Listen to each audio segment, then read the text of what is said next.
Ipinalalagay na rin ng Department of Public Works and Highways sa Immigration Lookout Bulletin ang dati nitong secretary na si Manuel Bonoan. Kaugnay pa rin ito sa investigasyon sa maanumalya umanong flood control projects sa bansa.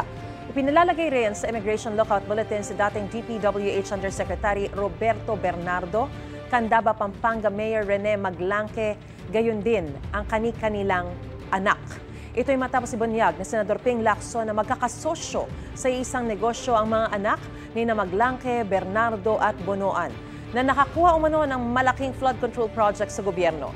Ayon din kay Lacson, ang isa pang kumpanya ng mga Maglangke ay nakakuha ng mahigit 2 bilyong pisong flood control projects sa Bulacan mula 2018 hanggang 2024.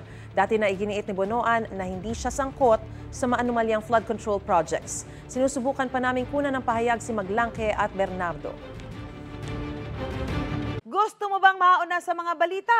Mag-subscribe na sa GMA Integrated News sa YouTube at tumutok sa unang balita.